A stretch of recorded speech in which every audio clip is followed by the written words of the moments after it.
Hello दोस्तों, स्वागत है आपका हमारे यूट्यूब चैनल में। आज हम आपको गणित यानी कि मैथ के कुछ प्रश्न बताने वाले हैं जो थोड़ा मुश्किल तो लग रहा था, बच्चों को पूछ रहे थे मुझसे, तो बता देता हूँ। चलिए देखिए प्रश्न क्या दिया है। जैसे प्रश्न इसमें दिया है कि दशमलव प्रसार में 5.7 और 9.11, यहाँ जो लिख रहा हूँ वो लिखने में मिस्टेक हो गई है, अभी सही हो जाएगा लास्ट तक जाते जाते। चलिए देखो 5.7 और 11.9 के बीच बिना भाग दिए तीन अपरिमेय संख्या, बिना भाग दिए मतलब दशमलव में तीन अपरिमेय संख्या ज्ञात करनी है।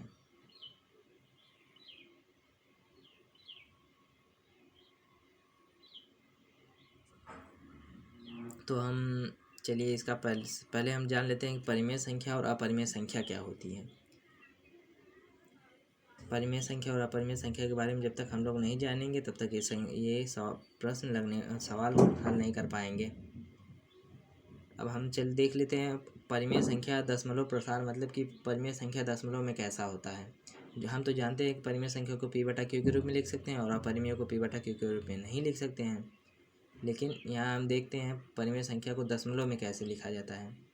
तो परिमेय संख्या दशमलव में अशांत होती है, अशांत संख्या भी होती है। तो अशांत संख्या इस प्रकार होती है, जैसे देखो 0.7148, फिर 7148, मतलब कि जो संख्या वो रिपीट होती जाए। तो इसमें देखिए 7148 बार बार रिपीट होते जा रहा है, तो ये परिमेय संख्या हो जाएगी। वैसे ही दूसरा इसका देख लेते हैं 5.481796, ये संख्या बार बार रिपीट होती जा रही है, तो ये भी परिमेय संख्या। तीसरा देख लेते हैं, तो इसमें देखो 1818 जो है 9.1818 यही बार बार रिपीट होते जा रहा है, तो ये भी एक परिमेय संख्या। मतलब कितनी भी संख्या आ जाए, मान लो 10, 15, 20, कितनी भी संख्या है जो बार बार अगर रिपीट हो रही हैं तो वो परिमेय संख्या हो जाएंगी। अब अपरिमेय संख्या देख लो जो बार बार रिपीट नहीं होती। इसमें देखो 0.71, फिर 0 दिया है, फिर 71, फिर 00 दिया है, फिर 71, फिर 000 दिया है। यानी कि ये एक बार ये 710 है, एक बार 7100 है, एक बार 71,000 है और एक बार 7,10,000 है। वैसे ही दूसरी संख्या इसमें देख लो 8.1521, तो फिर 1522, फिर 153222, मतलब दो हमेशा लास्ट वाली संख्या देखो हमेशा बढ़ती जा रही है। तीसरे में देख लो 0.75, फिर 755, फिर 7555, मतलब यही रिपीट होती जा रही है। मतलब इसमें क्या है कि कोई संख्या बार बार नहीं आ रही है। जैसे एक बार 75 है, एक बार 755 है, एक बार 7,555 है। मतलब इसमें देखो ये संख्या जो एक एक संख्या लास्ट में बढ़ती जा रही है, इसी को हम अपरिमेय संख्या कहते हैं। और जो बार बार रिपीट होती जाती है उसे हम परिमेय संख्या कहते हैं। जैसे देख लीजिए,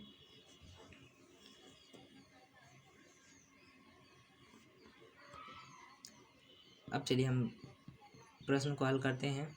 प्रश्न क्या दिया गया है उसको समझते हैं और हल करते हैं।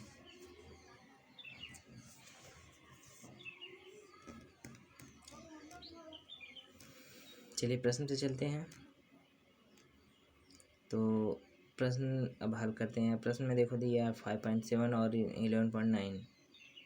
तो पहले इसे हम दशमलव में बदल लेते हैं। दशमलव में देखो बदलने के लिए इसका आएगा 71, हमें 2 ही अंक लेना ही है। मान लो आगे और आगे आता जाएगा, लेकिन हम 2 ही अंक लेंगे।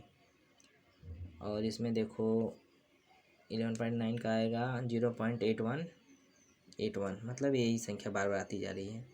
तो ये तो इस समय अभी परिमेय है। इसमें देखो 4, 2, इतनी संख्या मतलब बार बार आती जाएगी, रिपीट होती जाएगी। तो इसमें ये इस समय परिमेय संख्या के रूप में है। तो इसे हम अपरिमेय में बदलने के लिए जैसे इसके बीच में दिया है, तो यहाँ देखो हमें 2 ही संख्या लेनी है, 71 और 81। तो हम जब 71 और 81 के बीच में देखेंगे तो क्या आता है, 72 आएगा, 73 आएगा, 74 आएगा, 75 आएगा, 76, 77, 78, 79, 80, 80 तक आएगी। यानी 71 और 81 को छोड़ कर उसके बीच में। तो इसकी पहली संख्या देखो हमने वो लिखी कि 0.72, मतलब 72, फिर 1 0 बढ़ाया, फिर 72, फिर 00, फिर 72, फिर 000, यानी कि एक एक जीरो बढ़ता जा रहा है। एक बार 720 है, एक बार 7,200 है, एक बार 72,000 है। मतलब इसमें एक जीरो देखो हमेशा वृद्धि होती जा रही है। तो इस हिसाब से ये संख्या अलग होती हो जा रही है। तो ये अपरिमेय संख्या हो गई, परिमेय संख्या से अलग हो जा रही है। ये देखो इन दोनों के बीच की संख्या है 72 73 बताया ना अभी, वैसे ही आती जाएगी 80 तक। अब चलो दूसरी संख्या इसमें देख लें। मान लो तुम 72 के बाद 73 74 कुछ भी लिख सकते हो। मैं मान लो 75 लिख दिया। उसके बाद देखो 7500 फिर 75000 ऐसे ऐसे ये भी हो जाएगा। तीसरा देख लो 780 फिर 7800 फिर 78000। चौथा देखो ये इस प्रकार भी होगा, जैसे हो गया 79 फिर 799 फिर 7999, मतलब इस प्रकार भी हो सकती है। तो ये देखो इतनी परिमेय संख्या है। यही देखो यहाँ पर थोड़ा मिस्टेक हो गया था, अभी वो सही कर दे रहा हूँ। जैसे देखो 5 और 7 दिया है, उसके बाद यहाँ 11 और 9 नहीं, 9 और 11 दिया, यही थोड़ी मिस्टेक हो गई थी लिखने में। इसे सही कर लेते हैं। चलिए देखो 9 और 11 है, ऊपर भी सही कर ले प्रश्न में भी, वरना गलत हो जाएगा। चलिए इसमें इसके बीच की यही 4 संख्या, अब 3 संख्या ज्ञात करने के लिए दिया था प्रश्न में, हम लोगों ने 4 संख्या ज्ञात कर ली। तो बस यही संख्या हो जाएगी, यही आप नोट कर लेंगे ऐसे, तो सही हो जाएगा आपका प्रश्न। और अगर समझ में नहीं आया होगा तो आप फिर से पूछ लीजिए, कोई और प्रश्न पूछ लीजिएगा इसमें इसका, और मैं आपको वीडियो में बता दूंगा। तो ये वीडियो तो सॉल्व हो गई। तो ठीक है, अब चलते हैं, अब वीडियो समाप्त करते हैं। आपसे मिलेंगे अब अगली वीडियो में, नहीं तो वीडियो बहुत लंबी हो जा रही है।